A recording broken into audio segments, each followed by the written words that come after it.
American सेकुलरवाद को समझते हुए यह स्पष्ट होता है कि यह केवल भारत के लिए नहीं बल्कि अमेरिका में भी कई अंतर्विरोध खड़ा करता है।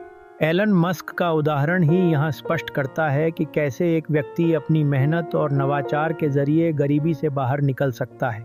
मस्क ने अमेरिका में अपनी यात्रा शुरू की, चुनौतियों का सामना किया और आज वे विश्व के सबसे अमीर व्यक्तियों में से एक हैं। लेकिन क्या ऐसे उदाहरण हर अमेरिकी के लिए उपलब्ध हैं? यहाँ दूसरी ओर गहरी बात यह है कि अमेरिका में सेकुलरिज्म का दावा केवल समानता का है। यदि सबको समान अवसर देने का वादा किया गया है तो फिर अमेरिका में 27 मिलियन से ज्यादा लोग गरीबी में क्यों जी रहे हैं? शिक्षा और स्वास्थ्य सेवा की लागतें अभूतपूर्व हैं और असमानताएं बढ़ते जा रही हैं।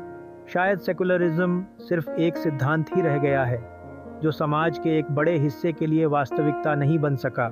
इसके परिणाम स्वरूप अमेरिका में सामाजिक अशांति बढ़ रही है। अगर मस्क का रास्ता उदाहरण नहीं बन सकता तो क्या हमारे पास कोई अन्य विकल्प है? यह स्पष्ट है कि अमीर और मध्यम वर्ग के लिए धर्मनिरपेक्षता के सिद्धांतों के तहत अवसर हैं, पर गरीबों के लिए नहीं।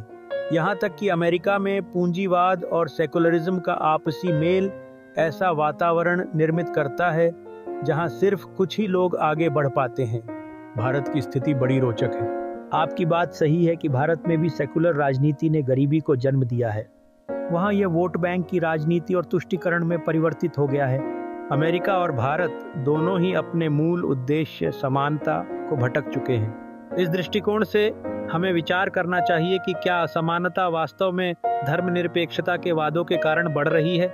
इसलिए यह आवश्यक है कि हम अमेरिकी सेकुलरवाद के दावों की गहराई में जाकर विचार करें और यह समझें कि कैसे यह न केवल भारत के लिए बल्कि अमेरिका के लिए भी आत्म नुकसानकारी हो सकता है। एक विचारशील पुनर्मूल्यांकन और अवलोकन से ही हम इस परिदृश्य को बेहतर समझ सकते हैं और आने वाली पीढ़ियों के लिए एक अधिक समान और न्यायपूर्ण समाज की दिशा में कदम बढ़ा सकते हैं।